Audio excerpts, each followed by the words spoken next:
उस वक्त मकान में कोई नहीं था, कहीं अन्य स्थान पर वो रह रहे थे और मकान तोड़ने के पहले किसी तरीके की नोटिस या किसी तरीके की सूचना नहीं दी गई और एकाएक मकान को तोड़ दिया गया। और किसने तोड़ा ये भी नहीं पता। कितना नुकसान हुआ? आपका घर तो टूट चुका है। मैडम हम लोग को 3 लाख रुपया चला गया, कैसे कैसे करके बनाए थे, इधर उधर से ब्याज में पैसा ले लेके।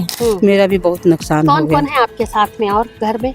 मेरे 3 लड़के हैं और रिक्शा चलाते हैं और मेरे आदमी चौकीदारी करता है। को ये मालूम है नियम विरुद्ध काम था, ये सरकारी जमीन पर आपने मकान बनाया था, ये आपको जानकारी नहीं थी? मैडम सबको देखा देखी हम लोग भी बना लिए। 13 एकड़ में सरकारी एरिया है, ब्रांड ऑयल मिल का 13 एकड़ में है, जिसमें 2 ही गरीब का घर दिखाए क्या? ये तो सारे मने की नाइंसाफी हुई है। यहाँ सवाल ये उठता है, जिनका भी मकान टूटा है उनका कहना है कि जब मकान की शुरुआत की गई थी बनाने की, उस वक्त ही इन्हें समझाइश दे दी जाती, सूचना दी जाती। थाना में रिपोर्ट भी नहीं किया गया, ना नगर निगम से गाड़ी आया, अपनी प्राइवेट गाड़ी बुलाकर वो चला दिया, उस घर को तोड़ दिया बिना सूचना दिए हम लोग को। क्या लगता है आपको, गरीबों को परेशान करने का ये परेशान करने का है, ये सरकार को किसी तरह से गुमराह करने की पद्धति चल रही है। अरे इन लोग आते इनके सामने तोड़ते, बता के तोड़ते, ऐसा भी नहीं हुआ। कई लोग के घर देखो गेट बैंड हो गया है, कोई इनका कुछ नहीं है। उनको बोलते हैं कि क्यों तोड़े, तो ऑफिस में आके मिलने बोल रहे हैं अधिकारी वहाँ के। नमस्कार, मैं वीना दुबे और आप देखना शुरू कर चुके हैं सीजी भास्कर। इस वक्त मैं धमधा नाका के पीछे एफसीआई गोदाम के पीछे जो जगह है वहां पर खड़ी हुई हूं, जहां पर ऐसी शिकायत मिली है कि कुछ लोगों का मकान यहां पर तोड़ दिया गया है। मकान जिनका टूटा है उनकी जगह को अवैध कब्जा बता करके मकान तोड़ा गया है, लेकिन सवाल यहां पर ये उठता है कि उस स्थान पर अन्य काफी सारे मकान बने हुए हैं, लेकिन उन मकानों पर किसी तरीके की कार्यवाही नहीं हुई, कोई तोड़फोड़ नहीं हुई, लेकिन 2 घरों को निशाना बना करके उन घरों को ध्वस्त कर दिया गया है। ठंड का मौसम है, लोग परेशान हैं। अब उनके सामने ये समस्या है कि वो जब उनका घर टूट चुका है तो वो जाए कहाँ। इसके साथ ही आपको बताना चाहेंगे कि जब इन मकानों की तोड़फोड़ की कार्यवाही की गई इन मकानों पर, उस वक्त मकान में कोई नहीं था, कहीं अन्य स्थान पर वो रह रहे थे और मकान तोड़ने के पहले किसी तरीके की नोटिस या किसी तरीके की सूचना नहीं दी गई और एकाएक मकान को तोड़ दिया गया। किसके द्वारा तोड़ा गया है ये भी हम आपको बताएंगे, लेकिन पहले मैं आपको उस स्थान पर ले चलती हूँ जहां पर जिस मकान पर तोड़फोड़ की कार्यवाही हुई है। पीछे आप देख सकते हैं मोहल्ले वाले हैं, जिनका मकान टूटा है वो भी है, हैरान है, परेशान है और अब उनके सामने ये समस्या आ खड़ी हुई है कि ऐसे ठंड के मौसम में वो कहाँ जाए अपने परिवार को लेकर के। ये वो जगह है एफसीआई गोदाम के पीछे, ये मार्केटिंग एरिया या कॉलोनी कहलाती है। आप देख सकते हैं पूरे तरीके से ये 2 कमरे के मकान का निर्माण यहाँ पर कराया गया था। इसके साथ ही एक मकान बाजू में है, पक्का मकान बन रहा था, उन मकानों को पूरी तरीके से तोड़ दिया गया है। इसके साथ ही मकान के अंदर जो मटेरियल पड़ा हुआ था वो भी इस मलबे में दब करके पूरी तरीके से खराब हो चुका है।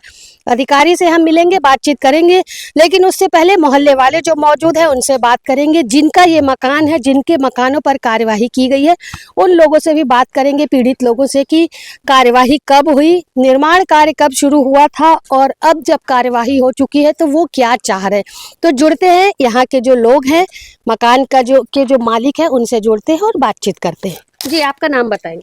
मेरा नाम निकिता प्रसाद है। ये आपका मकान बन रहा था? हाँ। कब शुरू किए थे आप बनाना? 2024 से शुरू किए थे मैडम। 24 से मकान धीरे धीरे बन? हाँ, पैसा नहीं था ना, तो इसीलिए थोड़ा थोड़ा होता था तो बनाते थे।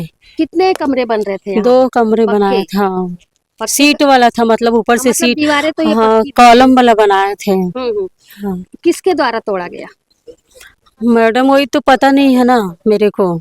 नहीं तो ये मकान एकाएक कैसे तोड़ दिया गया? तोड़ने वही पहले तो आप लोगों को सूचना या नहीं, कुछ नहीं मैडम। जब मकान टूट रहा था तो आप कहाँ थे? नहीं थे? हम लोग यहाँ पे नहीं, आदित्य नगर में रहते हैं, किराया के घर में। और किसने तोड़ा ये भी नहीं पता। कितना नुकसान हुआ? आपका घर तो टूट चुका है। मैडम हम लोग को 3 लाख रुपया चला गया, कैसे कैसे करके बनाए थे, इधर उधर से ब्याज में पैसा ले लेके।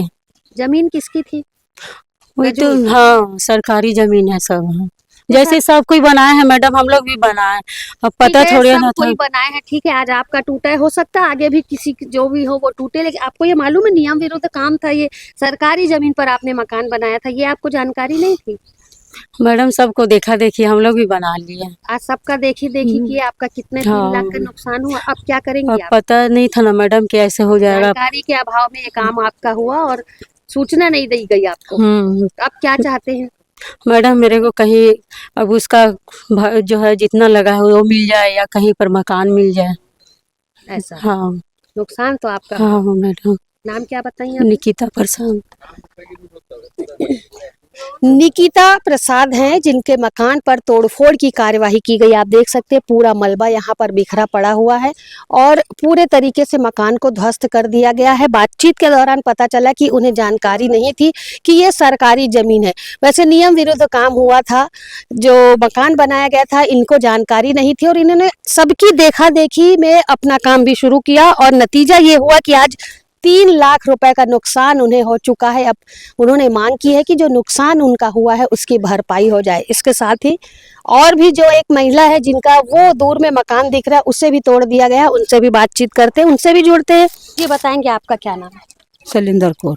आपने भी मकान 3 साल पहले शुरू किया था? हाँ मैडम, इनके साथ साथ मैं भी 3 साल हो गए मलबा पार्टी हूँ, बनाई हूँ। मेरा भी बहुत नुकसान हो कौन गया। कौन है आपके साथ में और घर में? मेरे 3 लड़के हैं और रिक्शा चलाते हैं हाँ। और मेरे आदमी चौकीदारी करता है। आपको ये मालूम नहीं था कि ये नजूल की सरकारी जमीन है, ये सरकारी जमीन पर कब्जा करना नहीं मैडम, ये सब बना रहे थे, सब बना के आपने रहते भी हैं। वही किया जो अगले ने किया? हाँ तो सबका देखा था कि मैं भी बना ली। कितना नुकसान हुआ आपका? मेरा तो 3,25,000 आपका भी? हाँ। अब क्या करेंगी?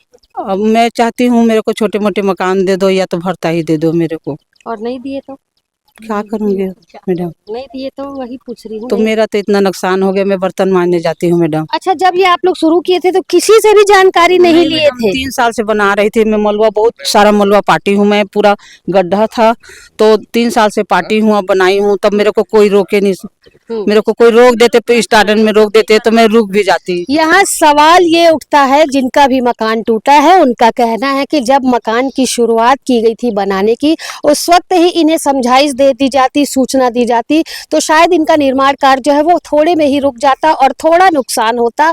सवाल यहीं पर है कि जब पूरा मकान बन करके तैयार हुआ उसके बाद तोड़फोड़ की कार्यवाही हुई, नुकसान 3-3 लाख रुपए का दोनों परिवारों का हुआ है और अब ये लोग काफी परेशान है।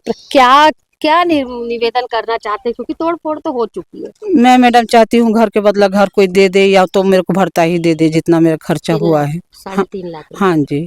और कौन कौन है आपके साथ में? आप जो अकेली खड़ी हैं कि कोई और भी है आपका नहीं, साथ मेरे में? लड़के लोग हैं, रिक्शा चलाते हैं। सूचना दी गई थी आपको भी तोड़ने की? नहीं, सूचना नहीं और ये दिए थे। तोड़फोड़ की कार्यवाही कब हुई? ये 14 तारीख की हुई है।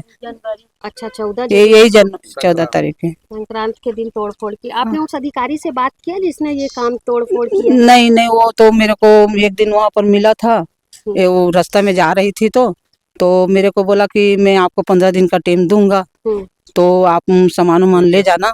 जिन लोगों के मकानों के साथ तोड़फोड़ हुई है वो तो परेशान है, लेकिन यहाँ पर सवाल ये भी उठ रहा है कि काफी सारे अवैध अतिक्रमण किए गए हैं, उन लोगों पर कार्यवाही नहीं हुई और 2 लोगों को टारगेट करके 2 लोगों के मकान को ध्वस्त कर दिया गया है। मोहल्ले वाले मौजूद है, उनकी क्या राय है उनसे जानते हैं। जी सर, बताएंगे 2 लोगों के ऊपर कार्यवाही हुई है, सवाल उठ रहा है कि काफी सारे लोग यहाँ पर है, उनके मकान को। मैडम ये 13 एकड़ में सरकारी एरिया है, ब्रांड ऑयल मिल का 13 एकड़ में है, जिसमें 2 ही गरीब का घर दिखाए क्या? ये तो सारे मने की नाइंसाफी हुई है। कमर्शियल रोड से लेकर के नहर के किनारे तक के पूरा आदित्य नगर चौक तक के आप जाइए, टोटल कमर्शियल इस्तेमाल हो रहे हैं, रेसिडेंशियल भी है, उसके अलावा भी गरीबों का घर तोड़े गए हैं।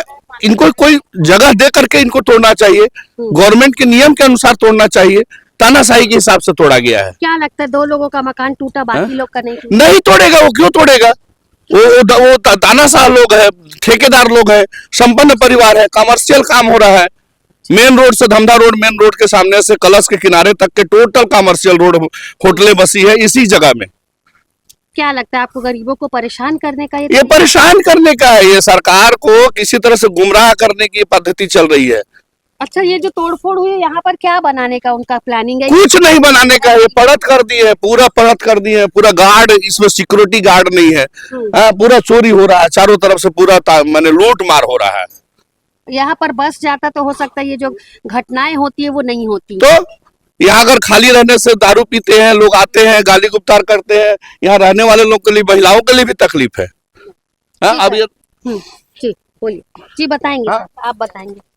मैडम यहाँ इनको कोई बिना सूचना दे इन लोगों का घर तोड़ दिया गया है और इनको कोई सूचना नहीं दी है। आए इन लोगों को पता भी नहीं चला था, इन लोग थे भी नहीं। अगर इन लोग आते इनके सामने तोड़ते, बता के तोड़ते, ऐसा भी नहीं हुआ। कई लोग के घर देखो गेट बैंड हो गया है, कोई इनका कुछ नहीं है। उनको बोलते हैं कि क्यों तोड़े, तो ऑफिस में आके मिलने बोल रहे हैं अधिकारी वहाँ के, अमित श्रीवास्तव जी। मुलाकात हुई? नहीं, इनसे मुलाकात नहीं हुई, इनको ऑफिस में बुला रहे हैं। तो ये लोग गए ऑफिस? नहीं गए हैं, कैसे जाएंगे वहाँ पे? क्यों वो लोग बोले कि आप अभी जाने वाले, साथ में जाएंगे, अभी अच्छा, हाँ। जाएंगे साथ में। तो अब तो तोड़ फोड़ हो गई, तो आप क्या करेंगे? वो कम से कम बाद आश्वासन दे ना, कम से कम भरपाई करे। यहाँ पे जो तोड़ फोड़ किए हैं बिना सूचना के तोड़ फोड़ किए, उसको भरपाई करे। आप कहाँ रहते हैं? मैं यहीं सिकोला माटा में रहता हूँ, हिंदू यमन से हूँ। बताएंगे, आपका मकान टूटा है, आप लोग परेशान हैं, अभी उसी दफ्तर के सामने खड़े हो, आप क्या चाहते हैं? हम लोग चाहते हैं हमारा घर टूटा उसका तो भरपाई होए, और ये काम ना इलीगल हुआ है। न थाना में रिपोर्ट भी नहीं किया गया, ना नगर निगम से गाड़ी आया। अपनी प्राइवेट गाड़ी बुलाकर वो चला दिया, उस घर को तोड़ दिया बिना सूचना दिए हम लोग को। क्या मांग करते? कलेक्टर सर के पास जाने की बात आप लोग कर रहे हैं? हाँ, कलेक्टर के पास जाएंगे तो क्या कलेक्टर सर इसका हल देंगे, कुछ उपाय करेंगे, हमारी मदद करेंगे। ठीक, अपना नाम बताओ। अनीशा प्रसाद। पूरे मामले को लेकर के जब जिनके द्वारा तोड़फोड़ की कार्यवाही की गई है, गरीबों के जो मकान है उनको तोड़ा गया। खैर नियम विरुद्ध ये काम इन्होंने किया था, जानकारी के अभाव में काम हुआ था, लेकिन जिनके द्वारा, क्या नाम है सर का? अमित श्रीवास्तव, जिनके द्वारा तोड़फोड़ की कार्यवाही की गई है, उनसे जब हमने बातचीत की गई तो काफी गंदे स्वर में उन्होंने मीडिया से बातचीत की और उनका कहना था आपको जो करना है आप कर सकते हैं, हम किसी तरीके का जवाब नहीं देंगे। आप देख सकते हैं, मैं उनके दफ्तर के सामने खड़ी हुई हूँ। जिस तरीके का जवाब उन्होंने काफी रूखे शब्दों में दिया है, तो निश्चित तौर पर यहाँ पर शंका जताई जा रही है कि कहीं ना कहीं इस पूरे मामले में पूरी मिलीभगत जताई जा रही है। अवैध कब्जे काफी सारे लोगों के हैं, लेकिन कार्यवाही सिर्फ 2 लोगों पर हुई है, तो ये काफी गंभीर विषय है। और जो गंभीर विषय उसे लेकर के जो लोग हैं वो कलेक्टर सर तक जाने की बात कर रहे हैं। मैं खुद कलेक्टर के पास जाऊंगी और इस विषय पर पूरी जानकारी मांगूंगी कि आखिर पूरे इलाके पर अवैध कब्जा हुआ है। ऐसी जानकारी भी मिल रही है कि जो अवैध कब्जा लोगों ने किया हुआ है, कहीं ना कहीं वो रसूखदार लोग हैं जिनके ऊपर कार्यवाही नहीं हुई, और 2 लोगों के मकानों को टारगेट करते हुए 2 लोगों के मकानों को गिराया गया है। किसी तरीके की सूचना उन्हें नहीं दी गई है। अब जब वो लोग दफ्तर में आए हैं, दफ्तर में आकर के यहाँ पर मुआवजे की मांग कर रहे हैं, या उनका जो नुकसान हुआ है उसको देने या भरपाई करने की बात की जा रही है, तो जो यहाँ के मेन अधिकारी हैं वो सीधे मुंह बात नहीं कर रहे हैं और हमें ठेंगा दिखा करके अपने दफ्तर के अंदर चले गए हैं। इस पूरे विषय पर अभिजीत सिंह जो कलेक्टर है, उनकी क्या प्रतिक्रिया होगी उसे लेकर के भी मैं आगे आपके सामने आऊंगी और आगे की अपडेट आप तक हम जरूर पहुंचाएंगे कि जो गरीबों के मकान को तोड़ा गया उनके साथ न्याय होता है या नहीं। फिलहाल मेरे सहयोगी लक्ष्मीकांत देवांगन के साथ दुर्ग से मैं वीना दुबे।